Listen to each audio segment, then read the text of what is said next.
Voltamos com o Jogo do Poder, recebendo hoje o cientista político Geraldo Thadeu e o sociólogo Fábio Gomes. Falávamos da questão da sucessão presidencial e da pesquisa do Datafolha no primeiro bloco. Eu quero retomar a questão da pesquisa, porque se por um lado a presidente Dilma teve um pequeno avanço, ficou mais estreita a garantia de que ela poderia, hipoteticamente, vencer no segundo turno. Ou seja, o somatório dos demais candidatos é exatamente 38, que é também a posição da presidente Dilma. Ou seja, com essa diferença, quase que não existe diferença, na verdade, a favor da presidente Dilma, está mais do que certo, pelo menos, que haverá segundo turno. Concorda, Geraldo? Não posso dizer que está mais do que certo. Nós estamos no limite, né? A pesquisa indica que há uma possibilidade. O presidente Lula, com toda a posição confortável dele, teve a sua eleição decidida em segundo turno, é de se supor que a presidente Dilma, como uma discípula do presidente Lula, vai ter pelo menos esse nível de dificuldade. Você acha que ela pode passar direto? Não, isso vai depender do correr da campanha. É cedo para a gente afirmar que haverá seguramente um segundo turno. E tem um detalhe também, a gente está num período futebolístico, a gente sabe que às vezes levar para a prorrogação é um risco, né? As pesquisas, inclusive a última Datafolha, indicam que tem se estreitado muito a diferença entre a Dilma e o Aécio no segundo turno. Hoje a diferença é de pouco mais de 8 pontos percentuais, quer dizer, ela teria 46, a Aécio 38. Né? Então, se nós pegarmos a curva das pesquisas desde o ano passado, 2013, nós vamos ver que essa diferença, que era bastante grande, foi se estreitando. Isto é, tanto no caso do Aécio quanto no caso do Eduardo Campos, essa diferença é estreitada. Esse fato mostra que teremos, em caso de segundo turno, teremos um segundo turno dificílimo, porque, veja, se já está estreito agora, imagina após uma campanha com tempo de televisão absolutamente igual no segundo turno, com os nervos acirrados, as tropas na rua, militância na rua, ou seja, o segundo turno se antevê como duríssimo, né? E tem um detalhe que a pesquisa da Datafolha de São Paulo mostrou, é que em São Paulo a Dilma já perde do Aécio e do Eduardo Campos, inclusive no segundo turno, e no primeiro turno ela empata em percentual de votação.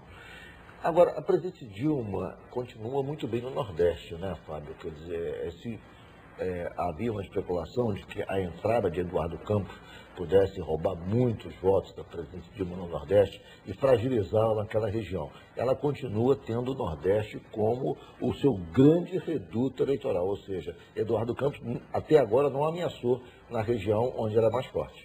É o que se esperava dessa campanha, aumentando as chances da oposição, seria um impacto maior do Eduardo Campos lá no Nordeste. Isso não aconteceu. A diferença que se tirou aqui no Sudeste, e aqui tem até empate no Sudeste como um todo, São Paulo ela já está perdendo, lá ela dá uma coça neles. Então, o papel do Eduardo de tirar votos da Dilma não aconteceu, o que poderia realmente apertar o jogo se isso acontecesse lá no Nordeste. Não sei se vai acontecer daqui para frente.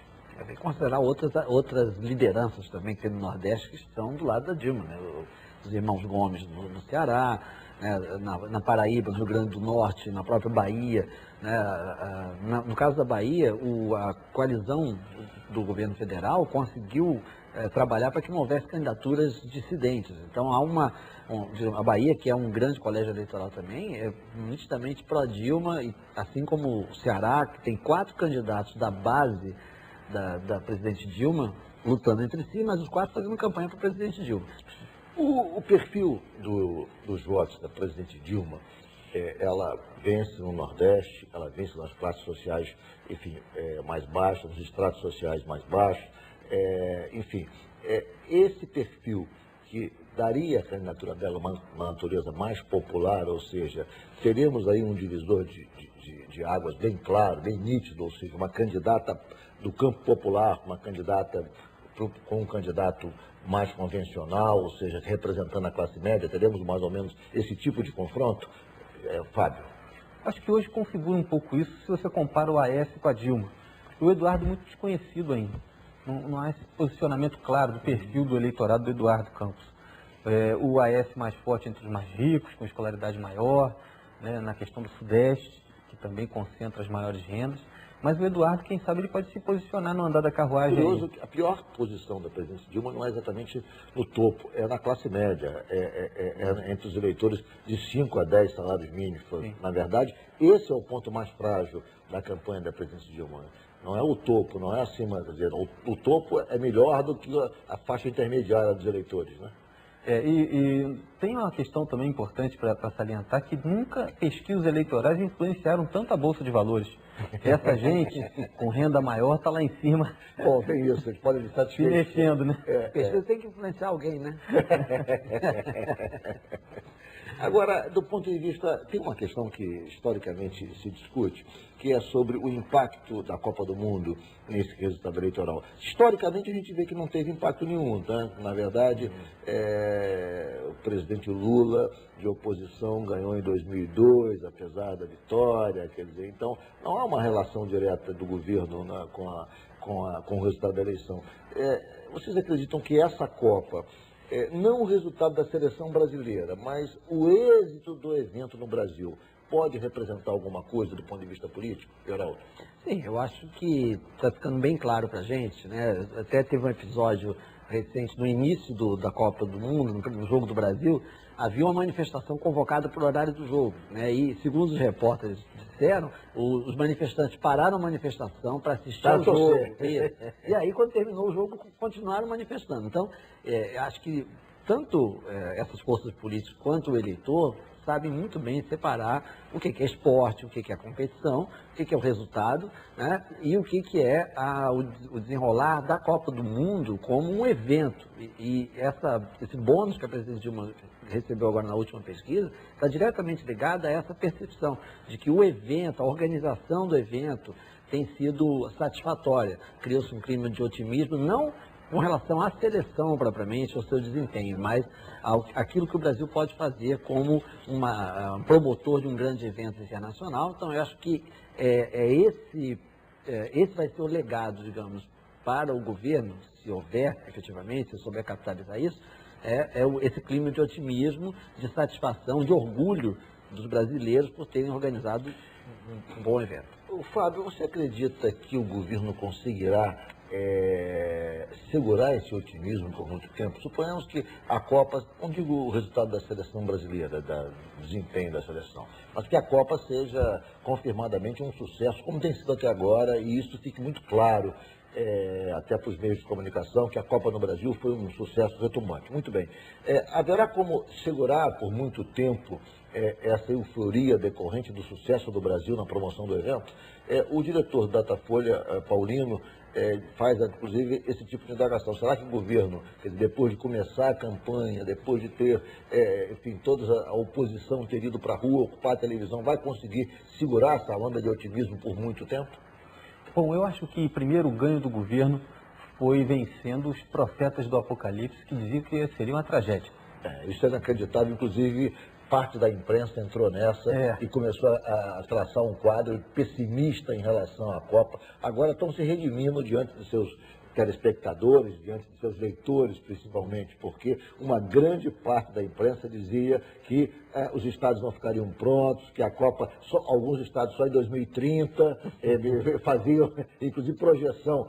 Se continuar nesse ritmo, o estádio tal vai ficar pronto em 2030, não vai ter Copa no Brasil, ou seja, eram exageradamente pessimistas e traçavam um quadro desolador do evento, o que não se confirmou na prática nem de perto. Exato. Nem de longe. Nem de longe. E o que você tem é o seguinte, quer dizer, uma oportunidade para o governo surpreender.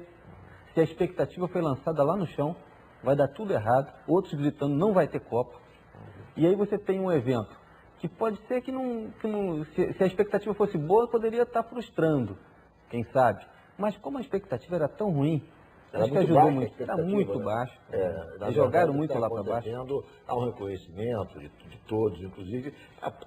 O reconhecimento existe a ponto que as próprias manifestações quase desapareceram. Na verdade, ficaram reduzidas a grupos, a grupelhos, digamos assim, de expressão nenhuma.